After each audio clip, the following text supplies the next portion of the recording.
नमस्कार दर्शक बंधु थमुर रामपुर फास्ट न्यूज के स्वागत। दर्शक बंधु आज जहाँ थमुर रामपुर अंचल रे लगान वर्षा गत 2 ରୁ 3 दिन है जेन भाया भाव में वर्षा होचे तार फलस्वरूप आपण मैंने देखिपे यहाँ हूँ थमुर रामपुर आउ काशीपुर मुख्य रास्ता आम इंद्रावती नदी जहाँ अच्छे आप देखिपे किसी समय पर जहाँ विजुआल भी आप पाखे आम लगेमु किसी समय पर पूरा लहड़ी भाव में जाऊला पूरा ऊपर पानी जाऊला एवं बर्तमान पानी टी कम रही जाए कि आपण मैंने देखिपे सियाड़े मोर कैमरा पर्सन अनुरोध करबी सियाड़े देखिपे कि भाया भाव में लोक मैंने भी अच्छे आम जहाँ सूचना पाइचु से गोटे एम्बुलेंस फसिक रही है हूँ से एम्बुलेंस केना अलग रास्तार जाइए से गोटे गर्भवती माँ जहाँ वर्षा सत्ते जहाँ राति अपरबल वर्षा थमुर रामपुर लगी रही है जहाँफल कि ये स्थिति देखा मिलছে तो आपण मैंने ये बाट भी देखिपे अनेक मात्रा लोक मान जहाँ भीड़ रही है जे मैंने अन्य अंचल के जीवा लगी किए काଣା निजस्व काम लगी से जीवा लगी बोल सब रही गाड़ी मोटर भी आप देखिपे तो घटनास्थल में खबर पाई पुलिस प्रशासन अच्छा इन खबर पाई आम अग्निशम विभाग अच्छा इन अनेक स्थानीय लोक मैंने भी अच्छा माने जगी कर रही केत पानी कंपा और से गंतव्य स्थल के जीवे बोली तो निहाती भाव में आम पाखे अच्छन आज्ञा मैंने पचारमा काଣା घटना और प्रकृति में केते बेल एमती जाइए आप करना कहना केन गाँ काण है आप कहीं केते बेल अच्छन 2 घंटा पानी बेसी जाऊला पानी बसी लाइन केन जगह ये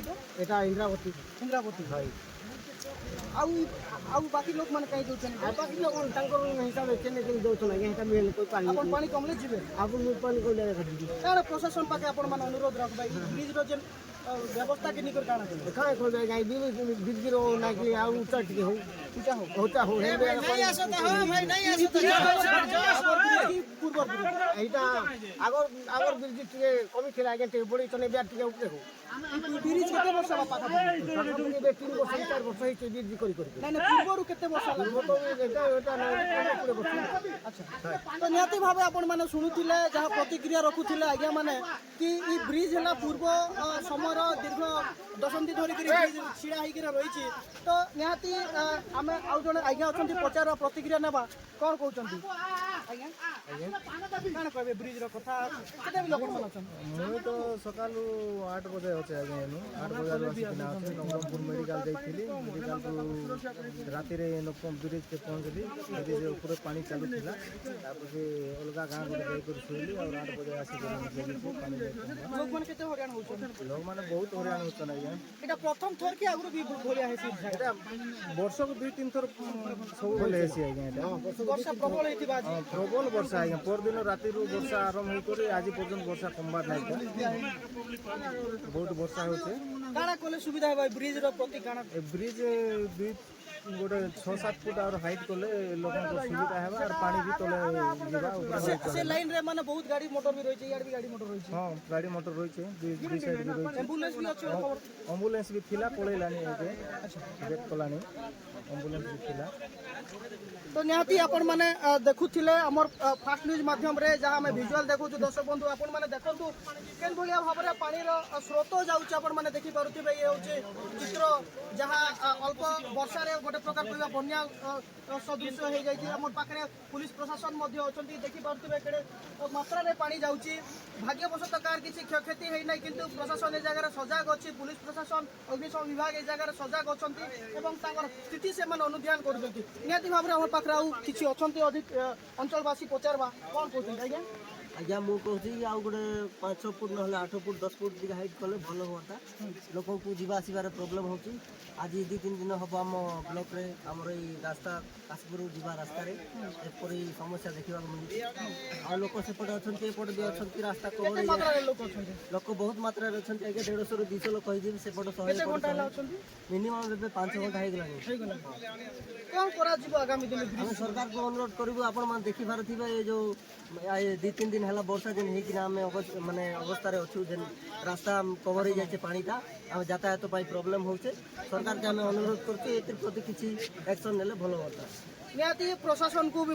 अंचलवासी अनुरोध रोचे कि ये रास्ता प्रति ब्रिज प्रति किसी गोटे पदक्षेप नियंतु बोलिक तो निहाती भाव में आपण मैंने जहाँ आम वीडियो माध्यम आपने देखिपे आसती किसी माँ मैंने भी अच्छा किसी यात्री मैंने भी अच्छा पचार कौन थी घटना और कहीं कड़े जाऊला जगह रही है ଗୋପୀନାଥପୁର ଯାଉଥିଲେ କେତେବେଳୁ ଏଇଟା ଅଛନ୍ତି ଆପଣଙ୍କ ପାଖରେ କେଉଁ ଗାଡ଼ିରୁ ଯାଉଥିଲେ ଗଭର୍ଣ୍ଣମେଣ୍ଟ ବସ୍ରେ କିନ୍ତୁ ରହିଗଲେ କେମିତି କରିବେ ପାଣି କମିଲେ ଯିବେ କୋଉଠି ରହୁଥିଲେ ଆପଣମାନେ ଭବାନୀପାଟଣା ଆପଣ ରହିଗଲେ ଆଉ ତ ଯାହା ଆପଣମାନେ ଶୁଣୁଥିଲେ କି ଭବାନୀପାଟଣାରୁ ଆସିଥିଲେ ତାଙ୍କର ସମ୍ପର୍କୀୟ ଘରକୁ ଯିବା ପାଇଁ ବୋଲିକିରି ଯାହା ବର୍ଷା ହେଲା ଏବଂ ନଦୀ ଯାହା ଛେକିଦେଲା ରହିଗଲା ବୋଲିକିରି ସେମାନେ ରହିଯାଇଛନ୍ତି ଆଜ୍ଞା ଏ ବ୍ରିଜଟା ଏ ବର୍ଷ ଏମିତି ନା କି ସବୁବେଳେ ଏମିତି ପାଣି ଆଇছে ନାଇଁ ଗାଁ ସବୁବେଳେ ଆସତେ ଗଲା ବର୍ଷରେ ଏମିତି ନାଇଁ ପାଣି ଆସେ ନାଇଁ ଆସି ଇଥର ଅଧିକ ଆଇছে ଏଇଥର କେତେ ବଜାରୁ ଏଇଟା ପାଣି ଏତିକି ଯାଉଛି ଏଇଟା ରାତିରୁ 3 ବଜା ଠାରୁ ବହୁତ ବର୍ଷା ହେଇছে ଆଚ୍ଛା ଆଚ୍ଛା ତ ଆପଣମାନେ ଶୁଣୁଥିଲେ ଦେଖିପାରୁଥିବେ ପାଣିର ସ୍ରୋତ କିଭଳିଆ ଭାବରେ ପୁରା ରାସ୍ତାକେ ଛୁଇଁକରି ରହିଛି ଦର୍ଶକ ବନ୍ଧୁ ଇଏ ହେଉଛି ଚିତ୍ର ଥମୁରାମପୁରରେ ଗୋଟେ ପ୍ରକାର କହିବା କୃତ୍ରିମ ବନ୍ୟା ସଦୃଶ ଯାହା ଆମେ ଦେଖିବାକୁ ପାଉଛୁ ତ এই ଜାଗାରେ ଦେଖନ୍ତୁ ଅନେକ ପିଲାମାନଙ୍କର ମଧ୍ୟ ଗହଳି ରହୁଛି ଆପଣମାନେ ଦେଖିପାରୁଥିବେ ସେ ଜାଗାରେ ଆମର ଫାୟାର ବିଭାଗ ମଧ୍ୟ ଅଛନ୍ତି ସେମାନେ ସଜାଗ ହେଇକି ରହିଛନ୍ତି ତାର ଆଗରେ ପୁଲିସ ପ୍ରଶାସନ ଗାଡ଼ି ମଧ୍ୟ ରହିଛି କି କେତେବେଳେ ବି କିଛି ଯଦି ଅଘଟଣ ହେଲା ସେମାନେ ତୁରନ୍ତ ତାର ନେଇକି ରେସ୍କ୍ୟୁ କରିବା ପାଇଁ ମଧ୍ୟ ସେମାନେ এই ଜାଗାରେ ଉପସ୍ଥିତ ଅଛନ୍ତି ତ ଆମେ ପ୍ରଶାସନକୁ ଅନୁରୋଧ କରିବା କି ଏଥିପ୍ରତି ଦୃଷ୍ଟି ଦେଇକରି ଯେଉଁ ବ୍ରିଜ୍ ଅଛି ଯେଉଁ ଆପଣ ଇନ୍ଦ୍ରାବତୀ ବ୍ରିଜ୍ ଆମର କାଶୀପୁର ଥମୁରାମପୁର ଯାହା ସଂଯୋଗ କରୁଛି ସେ ବ୍ରିଜ୍ ପ୍ରତି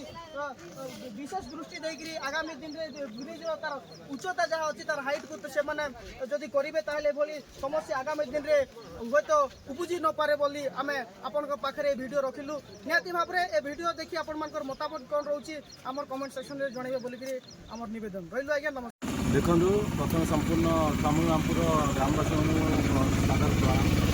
କାଲି ରାତିରୁ ଦୀର୍ଘ 10 ଘଣ୍ଟା 12 ଘଣ୍ଟା ଲଗାତାର ବର୍ଷା ଫଳରେ ଆମର ଏଇ ଥମୁରାମପୁର ବ୍ଲକ ଅଞ୍ଚଳରେ ଯେତେ ସବୁ ଏରିଆ ଅଛି ସବୁ ବହୁତ ଗୁଡ଼ିଏ ଜିନିଷ ଗଛ ଫଛ ପଡ଼ିକି କ୍ଷୟକ୍ଷତି ହେଇଛି ବର୍ତ୍ତମାନ କାଠଗୁରାଠୁ ଆଗକୁ 4-5 କିଲୋମିଟର ଗୋଟେ ପୋଲରେ ବହୁତ ପାଣି ଯାଉଥିଲା ମାନେ ପୋଲ ଉପରେ ପାଖାପାଖି 4-5 ଫୁଟ ପାଣି ଯାଉଥିଲା ଦୁଇ ପାର୍ଶ୍ୱରେ ଗାଡ଼ି ଫାଡ଼ି ସବୁ ସମ୍ପୂର୍ଣ୍ଣ ଅଟେ ତ ତୁରନ୍ତ ଖବର କଲେକ୍ଟର ପାଖରୁ ଖବର ପାଇକି ଆମେ ଆସିଲୁ ସୁରକ୍ଷା ଦେବା ପାଇଁ ଆଉ ବର୍ତ୍ତମାନ ଏଇଠି ପାଣି ଟିକେ କମିଲା ପରେ ସବୁ ପବ୍ଲିକଙ୍କୁ ସୁରକ୍ଷା ଭାବରେ ଆମେ ଛାଡ଼ଛୁଡ଼ି କିଛି କାର କ୍ଷୟକ୍ଷତି ହେଇନି କିଛି କାହାର କ୍ଷୟକ୍ଷତି ହେଇନି ଆଗକୁ 24 ଘଣ୍ଟା ଆମେ ପୁରା ଏଲର୍ଟ ଅଛୁ ଯେପର୍ଯ୍ୟନ୍ତ ବର୍ଷା ନ ଛାଡ଼ିଛି ସେ ପର୍ଯ୍ୟନ୍ତ ଆମେ ସମସ୍ତଙ୍କୁ ସୁରକ୍ଷା ପାଇଁ ତୈନାତ ରହିବୁ ଆମେ ଥୁଆମୁଲ ରାମପୁର ଥାନାରୁ ପୋଲିସ ଷ୍ଟାଫ୍ ଏଠି ଆସିଥିଲୁ ଆଉ ବର୍ତ୍ତମାନ ତ ରାସ୍ତା ମାନେ ପାଣି କମିଯାଇଛି ଆଉ ପବ୍ଲିକ ମାନେ ଭଲରେ ଯିବା ଆସିବା କରୁଛନ୍ତି ଆଉ ଯାହାହେଲେ ଏବେ ସାମ୍ନା ଦିନରେ ଆମେ ବି ପୁରା ସଜାଗ ରହିବୁ କିଛି କାର କ୍ଷୟକ୍ଷତି ହେଇନି କିଛି କାହାର କିଛି କ୍ଷତି ହେଇନି କେତେ ପାଣି ଯାଉଥିଲା ପାଣି ଯାଉଥିଲା ଉପରେ ଗୋଟେ 3-4 ଲୋକ କେତେ ସେପଟେ ପଟେ କେତେ ଥିଲେ ସେପଟେ ଏପଟେ ଲୋକ କମ ସେ କମ ଗୋଟେ 300 ଲୋକ ପରା ଥିଲେ ଆଚ୍ଛା କିଛି କାର କ୍ଷୟକ୍ଷତି ହେଇନି କମିଯାଇଛି ଆଉ ପବ୍ଲିକ ଯାତାୟାତ ଭଲ କରୁଛନ୍ତି ସୁବିଧାରେ ଆଉ କିଛି ଅସୁବିଧା